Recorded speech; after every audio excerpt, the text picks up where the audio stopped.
बालकों बचाओ संयुक्त संघर्ष समिति के इस आंदोलन में आपका स्वागत है। आज का ये जो हमारा धरना आंदोलन कितना दिन हो गए बोले? 44 जी। तो जैसा कि हमारे साथी लोग बता रहे हैं कि हमारे आंदोलन का 44वें दिन चल रहा है और सिर्फ चल नहीं रहा है, शानदार ढंग से चल रहा है। इस बीच में विगत 27 तारीख को बालकों बचाओ संयुक्त संघर्ष समिति का जो हमारा प्रतिनिधि मंडल है, उनके साथ में हमारे कलेक्टर साहब के निर्देश पे हमारे एसडीएम के साहब के जो चैम्बर है, उनके इसमें जो है बैठक की थी हमारी प्रतिनिधि मंडल की जो है, उनने आश्वस्त किया था, बता रहा था कि विगत 27 नवंबर को हमारे के कार्यालय में हमारे मंडल की बैठक साहब ने आश्वस्त किया है कि आगामी हमारी जो बैठक है, जब भी बैठक उसमें त्रिपक्षीय बैठक होगी, जिसमें प्रशासन, वेदांत और हमारा जो है बाल का प्रतिनिधि मंडल रहेगा और बैठक होगी और मुद्दों पर चर्चा होगी और एक त्रिपक्षीय वार्ता एक लिखित में एग्रीमेंट भी आएंगे। ऐसा प्रशासन की ओर से हमारे आदरणीय एसडीएम साहब का उनका कथन का आश्वासन रहा और उनकी गारंटी रही। उस आधार पे हमारा पुतला दहन का जो कार्यक्रम 27 तारीख को, जो 27 नवंबर को बालकों का स्थापना भी है और स्थापना दिवस होता है, उस अवसर पे जिस ढंग से परिस्थिति सब जानते हैं, उसमें पुनः सारी बातों का वो सब करने वाली कोई बातें नहीं है। आप जानते उन सब सारे मुद्दों को लेकर प्रशासन की ओर से एसडीएम ने आश्वासन की, जनता प्रबंधन को मैं बोल देता हूँ कि उन गलतियों का रिपीट करेंगे और जब भी बैठक होगी तो हम ऐसा उनके आश्वासन हम दान का जो कार्यक्रम है लेकिन ये हमारा जो प्रदर्शन धरना कार्यक्रम हमारा चल रहा है और भी हमने घोषणा किया था जो प्रतिनिधि मंडल के तरफ से प्रतिनिधि मंडल बैठक है, एक सांकेतिक धरना लगातार चलेगा और चलता रहेगा। उसी कड़ी में आज हमारा 44वां दिन हमारा आंदोलन का है और वो चल रहा है।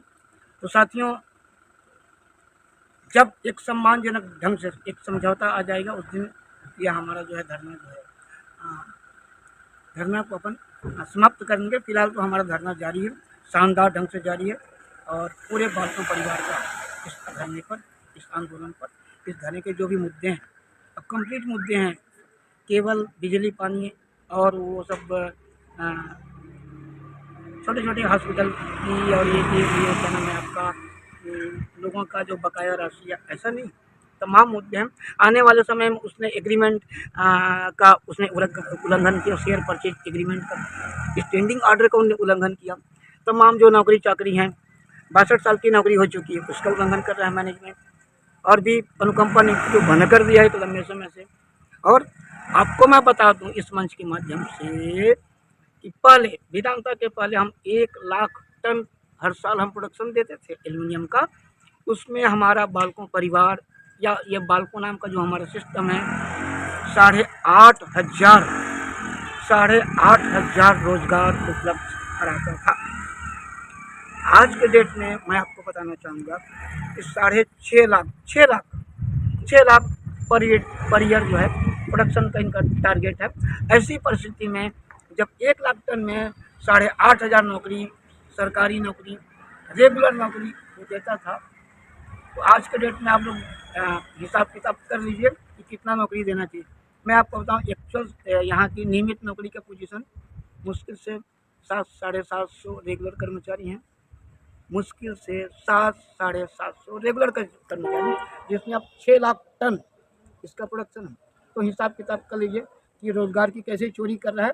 और ये जो वेदांता नाम का जो सिस्टम है, हमारे बालकों नाम का जो सरकारी प्लांट था, उस पर अपनी काबिज करके अपना लाभ, सिर्फ अपना लाभ, अपना विकास और केवल अपना विकास कर रहा है। तो इस बातों का तमाम हिसाब किताब हम इसी बालकों बचाओ संयुक्त संघर्ष समिति के मंच पे हम लोग बैठेंगे, करेंगे आप लोगों के साथ, पूरे बालकों परिवार के साथ, बेरोजगारों के साथ, महिलाओं के साथ में। शिक्षा व्यवस्था भी बहुत दुर्दशा यहाँ पे, और भी CSR के तहत जो है यहाँ का जो जो खर्च करना चाहिए, जो हमारे हिस्से का जो विकास का है, वो वेदांता भी रोंटा ही कर रहा है, दे नहीं रहा है। बाल बच्चों का रोजी रोटी का तो कुछ कर ही नहीं रहा है, गाँव के विकास में कुछ खर्च कर नहीं रहा है। बिजली पानी जब फोकट में इसको गाँव तक पहुँचाना चाहिए, वो भी कुछ कर नहीं रहा है। यानी बहुत सारी बातें कर रहा है। अब प्रशासन पता नहीं दबाव में है या क्या है, वो तो प्रशासन ही जाने। हमारे ट्रेड यूनियन लीडर दबाव में है या भयंकर दबाव में है, वो तो वही बता सकते हैं। व्यापारिक संगठन यहाँ के तो वो पता नहीं ब्लैकमेलिंग के शिकार हो रहे हैं या क्या रहे हैं, वही बता सकते हैं। बहरहाल हम लोग आंदोलन पे हैं, आइए हमारा आंदोलन जारी रहेगा, और आज हमारा 44वें दिन है और शानदार ढंग से जारी है। और मेरा अनुरोध है कि आप लोग आइए, और केवल प्रतिनिधि मंडल ही धरने पे बैठेगा ऐसा नहीं, या ये पूरे आंदोलन का प्रतिनिधि मंडल ही ठेका लेके रखा, ऐसा बिल्कुल नहीं। ये सारे लोगों का आंदोलन है, बालकों बचाओ का आंदोलन, यानी पूरे बालकों परिवार का आंदोलन है। और नॉट ओनली बालकों परिवार, पूरे कोरबा जिले का आंदोलन है, और नॉट ओनली कोरबा जिला, पूरे छत्तीसगढ़ का आंदोलन है। तो आप सबसे मेरा गुजारिश है, इस आंदोलन में आइए और बालकों बचाओ प्रतिनिधि मंडल से मिलिए, उनको सुझाव दीजिए कि और क्या हो सकता है, रोजगार के मुद्दे पे कैसे लड़ सकते हैं, विकास के मुद्दे पे हम कैसा कर सकते हैं। अभी बहुत सारे विवाद हैं, बहुत सारे डिस्प्यूट हैं पूरे कोरबा जिला में। कहीं भी उसने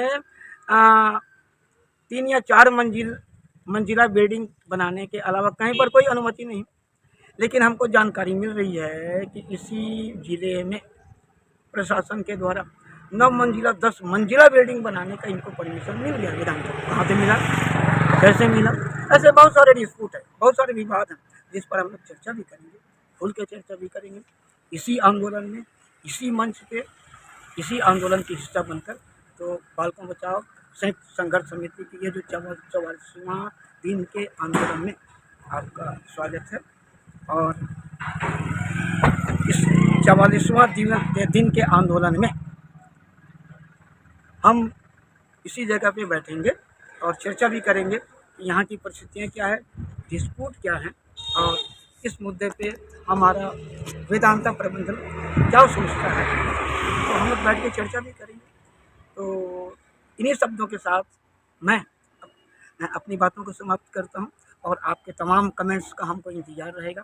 आप आइए, और इस आंदोलन को और कैसे मजबूत किया जा सकता है, कैसे बिल्डअप किया जा सकता है, और किन किन मुद्दों को जोड़ा जा सकता है, तो आपका स्वागत है। आप आइए ज़रूर, और हमको, हमारे आंदोलन को, हमारे साथियों को, हमारे आंदोलनकारी साथियों को उसमें हौसला अफजाई कीजिए, और बताइए कि इस आंदोलन को आगे और कैसे बढ़ाया जा सकता है, और अपने अधिकारों की लड़ाई को कैसे मजबूत किया जा सकता है। आप सबका धन्यवाद, नमस्कार, सेवा जहार, थैंक्स।